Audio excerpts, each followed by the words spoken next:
Good evening, welcome to the program. Tonight, no Indigenous voice in the Constitution. After setting up a referendum council to sort out the best way forward on this issue, asking it to go out, consult with the Indigenous community, report back, the government has decided to reject its advice. What's it going to do instead? To give Indigenous Australians some sort of recognition in our nation's founding document, some sort of acknowledgement? Well, we don't know. We're back to square one. More on that later. We'll hear from Ken White. He's one of the Indigenous MPs in Parliament. He's in fact a government minister. We'll see what he thinks about this government decision. We'll also look at how the government has wound up with egg on its face this week over a botched attempt to again dig into Bill Shorten's union past. First, though, to Kevin Rudd. The former Prime Minister has written the first of his memoirs. This is it, Volume 1, called Not for the Faint-Hearted.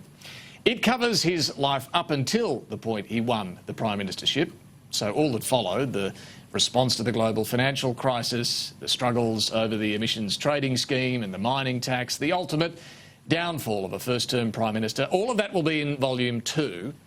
What we see in this book is a lot of what formed the Rudd character, what he really thought of those he worked alongside, from Kim Beazley to Mark Latham, Julia Gillard, Wayne Swan, and Kevin Rudd doesn't hold back. This book, he believes, is his chance finally to return serve. I spoke to Kevin Rudd in Melbourne earlier today.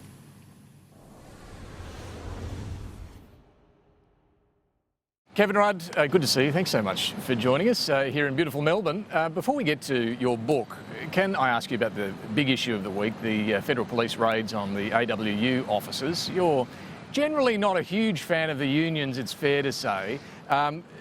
Were you aware of what the AWU was doing with donations back in 2007 or in the lead up to that 2007 election? Donations to Get Up, donations to help Bill Shorten get into Parliament. Were you aware of those? What do you think of those generally? Well, David, you said it's the big issue of the week. It depends where you come from. I think it's a big issue for Malcolm Turnbull, it's a big issue for News Limited, and it's not a big issue anywhere else. I think the bottom line is here, Malcolm Turnbull should have a long think about what happened with the Godwin-Gretsch affair and the politics of overreach. When you see how this has been politically manipulated, Michaela Cash, the staffer, throwing it all out into the media there, so spontaneously you've got a whole posse of journalists outside the AWU building at the time of a raid. Come on, give us a break. And so This reminds you of Utegate, doesn't it? It reminds me of Godwin-Gretsch, Utegate, and frankly the politics of overreach. Malcolm Turnbull committed a fundamental error of judgment back in 2009 over Utegate. People will remember some of the details. He lost his job over it. So my warning to Mr Turnbull is, if you're going to try to play macho politics and frankly use the machinery of state to throw at the opposition, be careful of the consequences, my friend. It's fair enough to look, though, isn't it, at how union members' money is being spent by a union. I mean, what I'm puzzled about on that is, this is 10 years after the event.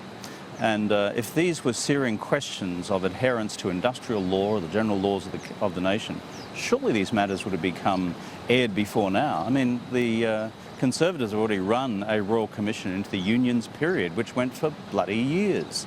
And so I sort of whiff politics in this. And as for this new outfit called the ROC, whatever that is, which has just been brought into existence by the Turnbull government, I wouldn't trust those guys as far as I could throw them.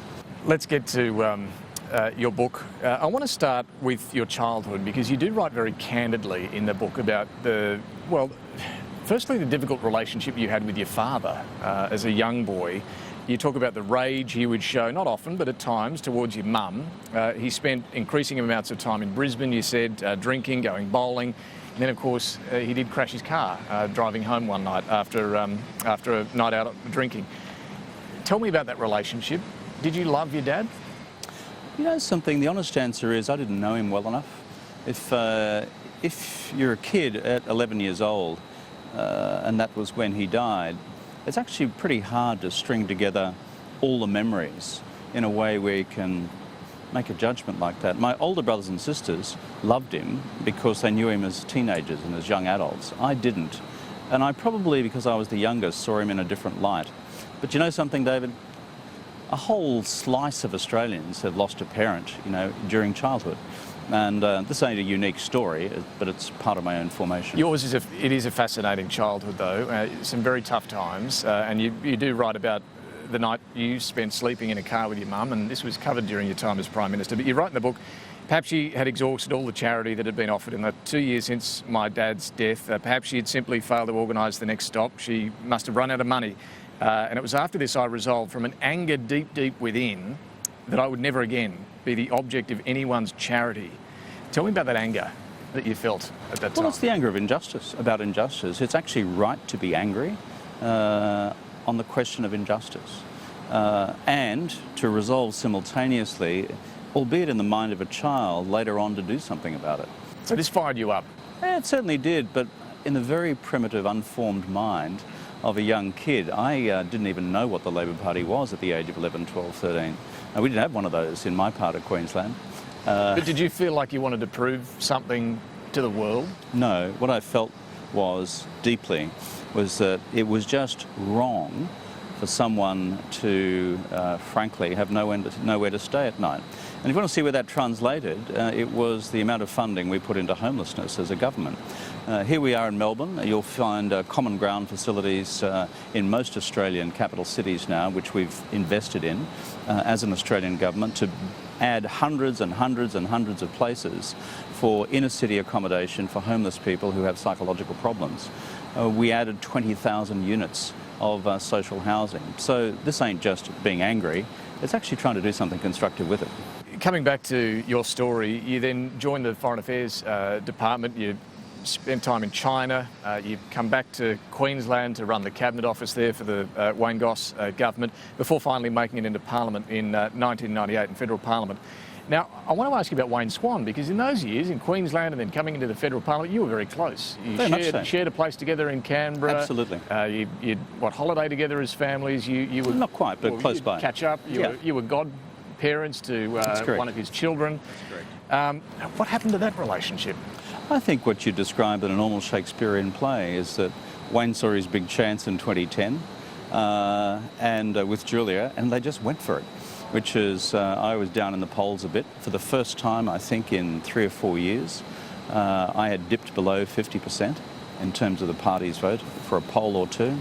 And they saw an opportunity and they went for it. But reading your book, you clearly had a problem with him well before then. I mean, you talk about when you finally do become the leader and you've got to decide your frontbench positions. This is a key one when it comes to Wayne Swan. You urged him to consider other portfolios. You didn't think he was up to it. But in fact, you're right. I asked Wayne what he would do to lift his policy game if I were to reappoint him as Shadow Treasurer.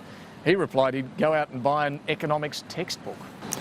The bottom line was, I thought the Treasury would be, as they had been with previous Treasurers, most spectacularly Paul Keating, the best tutor on earth.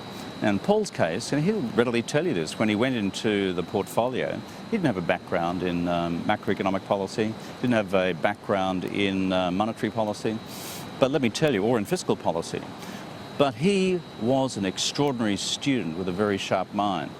And what I was confident of at that time was that the Treasury would act as a similarly good tutor for Wayne. So you thought, keep him in the Treasury, we win government and Treasury will sort him out? Exactly. And I thought that would be the case.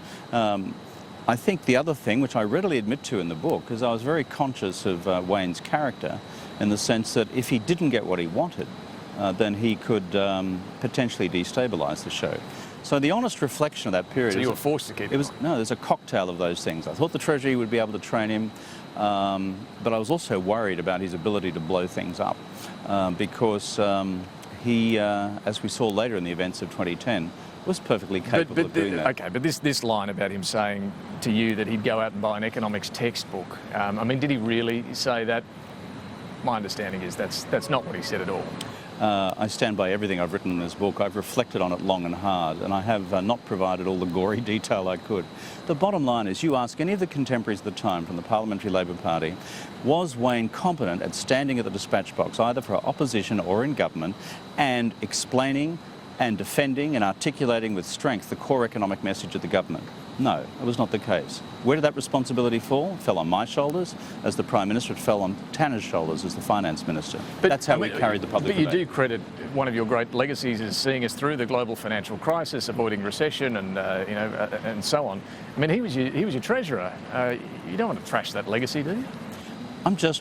If I came out and wrote a book which said it was all fine and dandy and there were no problems with key personalities in the government, you'd then be accusing me, David Speers, of writing some saccharine, sweet account which glossed over reservations that I had at the time. By the way, the reservations I had were equally shared with some of our closest colleagues at the time. Let me ask you about some of the other characters that you came across in these years, because this book runs till you being elected as Prime Minister. So we're dealing with your path to the top job. You talk about Julia Gillard in this book in very nice, positive terms. Let me quote some of the things you said. She was analytically smart, politically acute, an acerbic wit, gifted with a remarkable memory, good fun, great company. As all those things were true. So, and how important was that relationship? It was great. We got on really well. And therefore, I was doubly surprised when the events of 2010 rolled around. It was as if I was encountering a completely different person. In that period, and this is why the timing of this book is so important, I had nothing but a positive view of Julia's performance, even when internally at one stage of the evolution of leadership debates within the Labor Party, she and I were pitted against each other. But when we formed a team, let me tell you, it was a powerful cocktail. And I think one of the tragedies of Australian politics and for the Labor Party is that the team didn't remain together because we were a potent combination, different skills, different backgrounds, different demeanours. Different appeal. Yeah, all that sort of stuff. And she knew right from a fairly early age of the government that I did not intend to be around for a whole lot of time. Well, in fact, you had a meeting. Kim Carr brought you together. Yeah. And you write in the book that she agreed to a deal, I don't know if you shook hands on it or not, that you would get 2 elections. Yeah, I didn't even raise it. Kim Carr raised it because he was obviously concerned that I wouldn't accept working with Julia on the grounds that if I lost the 2007 election, that was my only chance at securing government. Because by that stage of the leadership change, we were 1 year out from the 2007 election. So Kim raised it, Julia agreed to it, that so long as I didn't go backwards in the 2010 election and lose seats, then I would be guaranteed a couple of terms. So that's another reason why I was surprised by the events of 2010. What about Kim Beazley? You're not flattering in your praise of Kim Beazley. What did you think of him? No, I describe Kim as a very decent man and of a strong intellect. But by the time we had given Kim multiple chances at the leadership, let me tell you, there was a sinking feeling, not just on my part, but on the majority of the caucus part, that we weren't going to win the 2010 election under Kim. And that's why I was determined, as were some of my colleagues, that we weren't going to turn into the class of 49 again. Those people who went into opposition in 1949 when Menzies was first elected and stayed there for 23 years. And by that stage, we were touching on a decade of opposition. Mark Latham. There's no revelation in the book that you two don't get on terribly well. We've known that for a while. Yeah, but Mark's provided his normal deconstruction of my personality for years, and my response is historically just no comment. Well, you do comment. You do comment in this book. Hang on. I said up until now. Up until now. So therefore, this is the time to actually set the record straight. And I would emphasise this to you, David. I've basically shut up against about all the negative books that have been written to me by 4 or 5 of my colleagues at the time. And I thought it's very important to simply provide my considered response in a single volume. Let me read out your kind of diagnosis of Mark Latham. You say he's a deeply troubled soul, haunted by a larger number of demons than most, chief among which is an all-consuming hatred from which he seems incapable of escaping. Yeah, I'd stand by that. And I don't think I'm Robinson Crusoe on that as well. If you see the sort of the complete volatile spectrum of Mark's view of politics, where now he's out there wearing a Donald Trump hat and saying that Trump's listening to the broader working class of America. I mean, this is, for a guy who is leader of the Australian Labor Party, to be out there campaigning for Trump land and Hanson land. I mean, frankly, that's weird.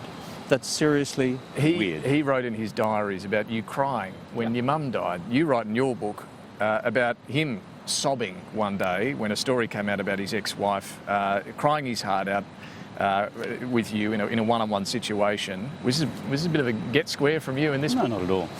As I said, I've had many things by Latham and Swan and Gillard, Peter Garrett, written about me over quite a number of years, and I've not responded in substance to any of them. Latham Diaries, for example, goes to this question.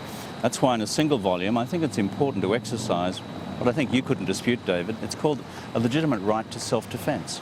And so on this one, there's Latham. He's in an emotional meltdown for reasons which seemed horrible. And the day after he becomes leader, he's asked me to schedule a meeting with the United States ambassador in Canberra to patch up his views on the US alliance. And he's in tears, sobbing. So I did the best I could to put my arms around him, console him, and help him acquire the state of mind necessary for that meeting to occur. I thought I was doing the right thing. I think he probably resented it every day afterwards. Now, you don't miss John Howard in this book either. Well, the bulk of the book actually is not about Wayne Swan, or is it about Mark Latham, or about Kim. It's actually about the Howard years. Howard was the central political figure through my time in Parliament until I became Prime Minister.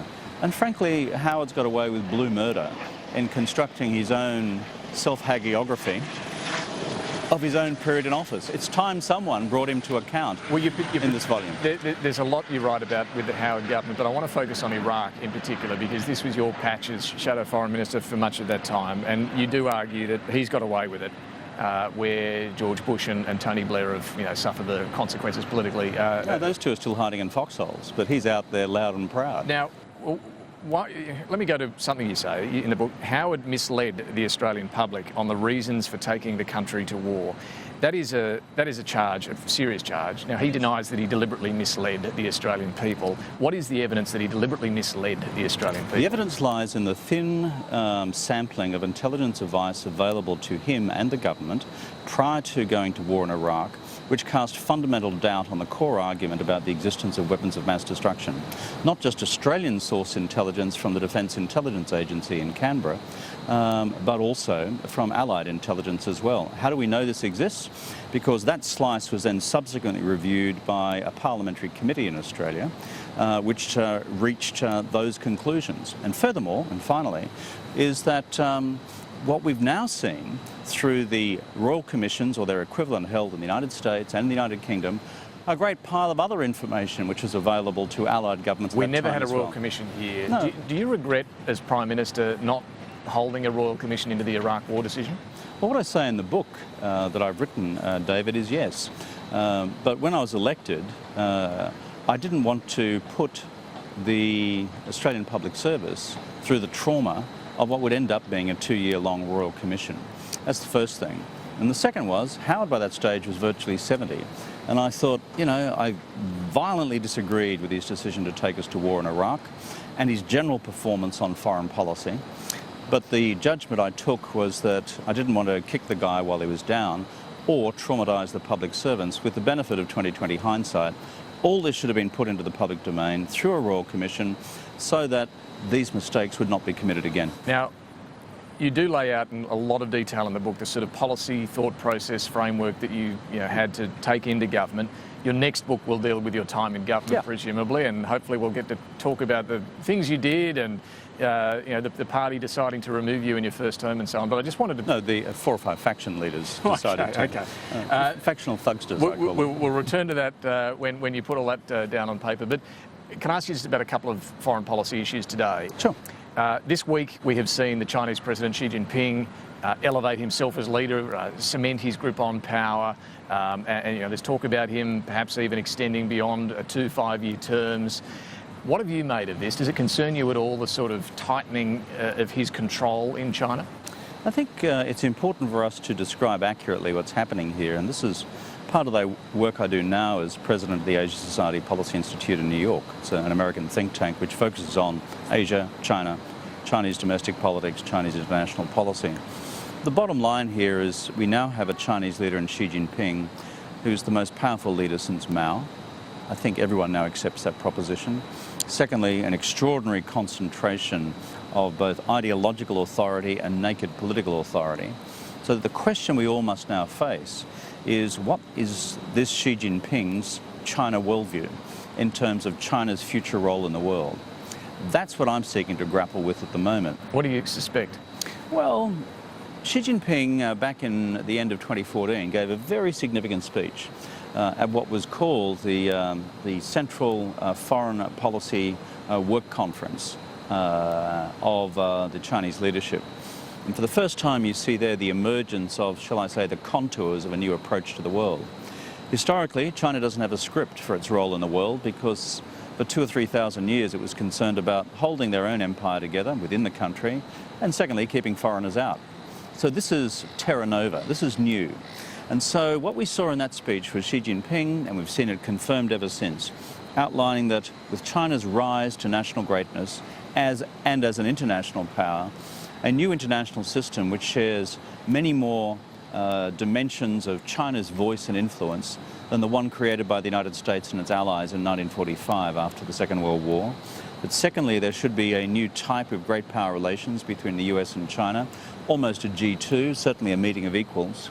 And then thirdly, within our own region, a view from the Chinese leadership that they want as positive and compliant relationships with their immediate neighbours, all 14 of them, as possible. Now, these are new departures. And, well, speaking of G2, Donald Trump will be in Beijing very shortly. His first visit there, it's part of a 12 or 13-day Asian tour, Japan, Vietnam, the Philippines as well. He's apparently not going to one of the summits, the East Asia Summit, at the end of all of this. Is that a concern? It is a concern, but what is of even greater concern is what he does with Xi Jinping together on the question of diplomacy necessary to turn the North Korean nuclear weapons program around. And there are ways through that, particularly on the question of Chinese oil exports still. But on the East Asian Summit, this is something I was passionately engaged in as Prime Minister, in getting the Americans to join the East Asia Summit. If you go to the diplomatic record, it was one of the things I did with President Obama. Why? We wanted the Americans directly involved in the core emerging institutions of this Asian region. He's spending a fair bit of time in the region on this trip. Yeah, but this institution matters because it brings together the 18 East Asian states, 3 in Northeast Asia, 10 in Southeast Asia, India, Australia, New Zealand, the US and the Russians.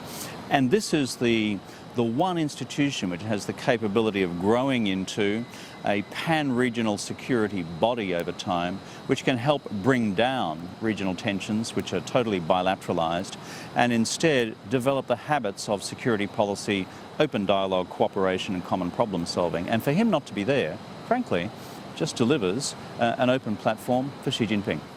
Final one back on domestic politics. I didn't do it. You say in the book, Anthony Albanese, mate of yours obviously, you've always been close, is the best politician of our generation. Words to that effect. Should he be the leader? You know, one of the things that I succeeded in doing when I came back to the leadership in 2013, as you remember, and my core condition with Shorten and the rest of them, was to change the party rule so there would be no more midnight coups, like the one I suffered in 2010, led by a bunch of factional thugs, 4 or 5 of them. And we brought in that change, which means that now if there's a change in the leadership of the Labor Party, it's an open process whereby it's 50% of the vote coming from the parliamentary party, often controlled by the factions, and 50% from the entire membership of the Labor Party. He won that one, but he didn't win the one controlled, as you say, by factional thugs. Anyway, through the rule change that I brought in, he prevailed as leader. I respect the process that I demanded be put in place before I took the party to the 2013 election. Would Anthony Albanese be a better leader? I've often said that Anthony will make a great future leader of the Australian Labor Party. I'm not going to back away from that. And secondly, he's a person of enormous ability. I know the bloke. I know him really well. He was my Deputy Prime Minister. He's great on his feet in the Parliament. He's got a strong policy mind. So his time will still come? My belief is his time will still come, but the leadership has been settled through the processes I put in place. Think of the irony of that. The AWU, of which Bill's a member, we now have, with him in the position of the leadership of the Labor Party, shall I say, institutionally buttressed by the rule that Kevin Rudd, not often the friend of the union-based factions, put in. Think about that. On that note, Kevin Rudd, thank you for joining us. We look forward to your next volume. Thank you for having me on the program. Kevin Rudd, the former Prime Minister, on volume 1 of his life story, his memoir, Not for the Faint-Hearted. We're going to take a break. After that, Peter Hartcher joins us. We're going to have a look at what's been a pretty difficult few days for the government, and the High Court tomorrow is yet to come. Stay with us.